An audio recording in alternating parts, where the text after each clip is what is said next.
ഇപ്പം നോക്കൂ, മേൽത്തട്ടിലിരിക്കുന്നവർക്ക് എന്തുമാവാം, അതുകൊണ്ട് ഞങ്ങൾക്ക് എന്തായിക്കൂടാ, അങ്ങനെ ചിന്തിക്കുന്ന പോലീസുകാരും ഇല്ലേ?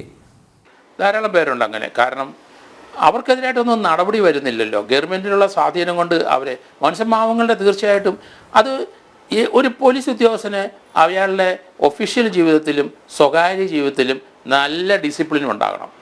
കാരണം ഭാര്യയും മക്കളും മാത്രം അവർക്ക് ഉള്ളൂ. വെളിയിൽ മറ്റു രീതിയിലൊന്നും അവർക്ക് ആഹ്ലാദിക്കാനോ സഞ്ചരിക്കാനോ ഒന്നും സമയമില്ല ഒരു പോലീസ് ഉദ്യോഗസ്ഥന്. അത് കോൺസ്റ്റബിൾ മുതൽ DGP വരെയുള്ള അത് പൊതുജനങ്ങൾക്ക് വേണ്ടി അവരുടെ ജീവിതം ഒഴിഞ്ഞു വെച്ച പോലെ തന്നെയാണ്, അതിന് യാതൊരു സംശയമില്ല. പക്ഷേ ഇതുപോലെയുള്ള ആക്ടിവിറ്റീസ് നടത്തി നമ്മുടെ പല പോലീസ് ഉദ്യോഗസ്ഥന്മാരും വിജിലൻസ് എത്രയോ റിപ്പോർട്ട് ഗവൺമെൻറ് കൊടുത്തിട്ടുണ്ട്. 2.5 കോടി 3 കോടിയൊക്കെ വീട് വെക്കുക എന്ന് പറഞ്ഞാൽ എനിക്ക് മനസ്സിലാകുന്നില്ല. ഇതിനൊക്കെ സാഹചര്യം എങ്ങനെയാണ്? ഇതിനൊക്കെ പണം വന്നുകൊണ്ടിരിക്കുകയാണ്.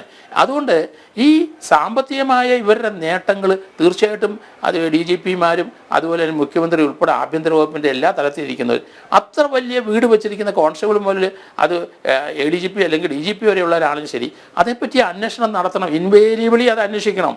അത് തന്നെയല്ല, നമുക്ക് ഈ ഇപ്പോഴത്തെ ഈ DYSP എന്തായാലും അയാൾ റിട്ടയർ ചെയ്യാൻ പോയാലും ശരി പിരിച്ചുവിട്ടേ പറ്റുള്ളൂ. കാരണം നേരത്തെയുള്ള 2 DYSPമാർ ഓം പ്രകാശിൻ്റെ വീട്ടിലിരുന്ന് ചർച്ച ചെയ്തുകൊണ്ടാണ് രണ്ടുപേരും അന്നേരം പിരിച്ചുവിട്ടിരിക്കുന്നു.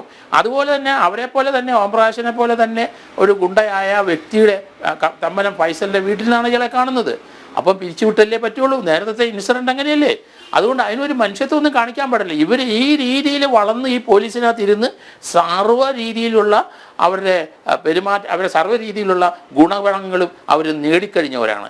അതുകൊണ്ട് ഒരു ദാക്ഷിണ്യം കാണിക്കാൻ പാടില്ല എന്ന് ഞാൻ പറയുന്നത്. ആരായാലും ശരി, എപ്പോൾ റിട്ടയർ ചെയ്യാൻ പോയി തലേദിവസം ആയാലും ശരി പിരിച്ചു വിട്ടേ പറ്റുള്ളൂ. കാരണം അതുപോലെ 86C അനുസരിച്ച് പോലീസ് ആക്ട് 86C അനുസരിച്ച് മെൻ്റലി ഫിസിക്കലി അതുപോലെ ബിഹേവിയറലി അൺഫിറ്റായ ആൾക്കാരെ പിരിച്ചുവിടും 86C അനുസരിച്ച്.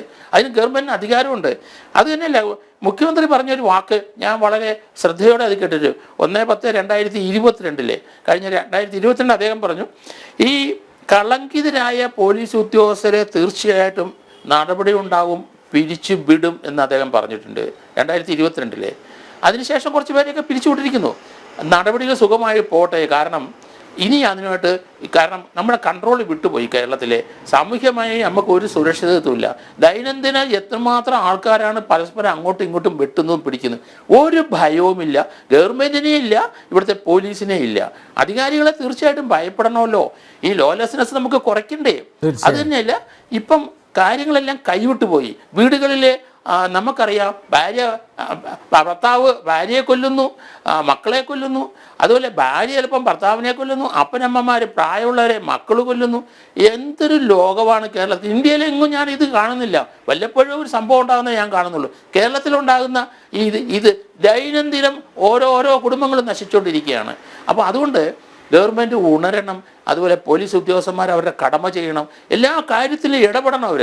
നമുക്കറിയാമല്ലോ സിദ്ധാർത്ഥൻ്റെ ആ കൊലപാതകം നമ്മൾ കണ്ടു. കൊലപാതകം എന്ന് തന്നെയാണ് ഞാനിപ്പോഴും പറയുന്നത്.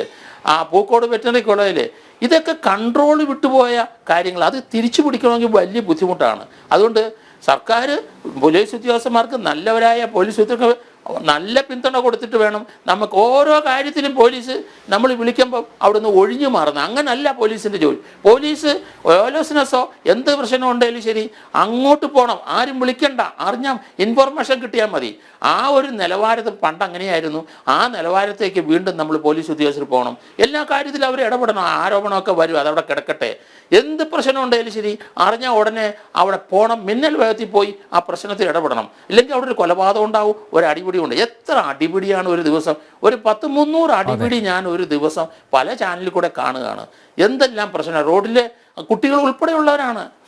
കുട്ടികൾ ഉൾപ്പെടെയുള്ളവരെ ചവിട്ട് അങ്ങോട്ട് 10, 15, 16 വയസ്സുള്ള മറ്റേ അവൻ്റെ കൂട്ടുകാരനെ അടിച്ചു വീഴ്ത്തിയിട്ട് അവരെ പുറത്തോട്ട് കയറി ചവിട്ടുന്നത്. ഇതൊക്കെ എങ്ങനെയാണ്? ഇതൊക്കെ സിനിമയിൽ നിന്നല്ലേ വരുന്നത്. അതുകൊണ്ട് ആ ഒരു കാര്യത്തിൽ നമ്മൾ ശ്രദ്ധയുണ്ടായിരിക്കണം. കാരണം അത് സെൻസർ ബോർഡ് ഇതുപോലെയുള്ള വയലൻസ് കാണിക്കുന്നതിലും തീർച്ചയായിട്ടും അത് കുട്ടികളെല്ലാം അതാണ് ജീവിതം, അങ്ങനെ മാത്രമേ നമുക്ക് മുന്നോട്ട് പോകാൻ ഒക്കുകയുള്ളൂ ചിന്തിച്ചിരിക്കുകയാണ് കുട്ടികളെല്ലാം.